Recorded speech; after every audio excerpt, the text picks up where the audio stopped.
അങ്ങനെ ലച്ചുട്ടിയുടെയും ചീരുട്ടിയുടെയും vacation start ചെയ്യാണ് കേട്ടോ. ഇന്ന് തൊട്ട് ഇവിടെ നല്ല ബഹളായിരിക്കും. വെക്കേഷൻ ആയതിന്റെ സന്തോഷത്തിന് ഇന്ന് ഈവനിങ്ങിൽ പാസ്ത വേണമെന്ന് പറഞ്ഞിട്ട് ഞാനും ലച്ചുംകുട്ടിയും പാസ്ത ഉണ്ടാക്കുകയാണ് കേട്ടോ. അതിനിടയിൽ ചീരുതേ കയറി വന്നിട്ടുണ്ട്. ചേച്ചി ചെയ്ത പോലെ എനിക്കും ചെയ്യണമെന്ന് പറഞ്ഞിട്ട് ചെയ്തുകൊണ്ടിരിക്കുന്നതാണ് കേട്ടോ. ഇത് അവരുടെ സന്തോഷത്തിന് ഇന്ന് എന്ത് സ്പെഷ്യലാ ഉണ്ടാക്കാന്ന് ഇങ്ങനെ ആലോചിച്ചപ്പോഴാണ് ഫ്രിഡ്ജിൽ കുറച്ച് ചിക്കൻ ഇരിക്കണ്ടായത് ഞാൻ ഓർത്തത് കേട്ടോ. എന്നാ പിന്നെ ബട്ടർ ഗാർലിക് ചിക്കൻ ഉണ്ടാക്കാന്ന് വിചാരിച്ചു.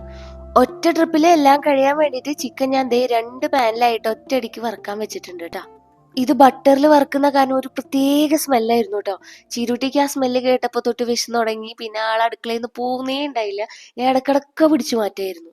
വെക്കേഷൻ ആയ കാരണം ഇനി ഫുൾ ടൈം TV കാണലായിരിക്കും. ഇനിയിപ്പോ ബുക്ക് എടുത്ത് പഠിക്കുന്നു നമ്മൾ പറയില്ല. ഇതിനിടയിൽ അതിന്റെ റെസിപ്പി പറയാൻ വിട്ടുപോയി. ആദ്യം കുറച്ച് ചിക്കനില് പെപ്പറും സോൾട്ടും കുറച്ച് വെളുത്തുള്ളി ചതച്ചതും കൂടിയിട്ട് ഒന്ന് മാരിനേറ്റ് ചെയ്ത് വെച്ചിട്ട് നമ്മൾ ബട്ടറിൽ ഒന്ന് ഫ്രൈ ചെയ്തെടുക്കുക.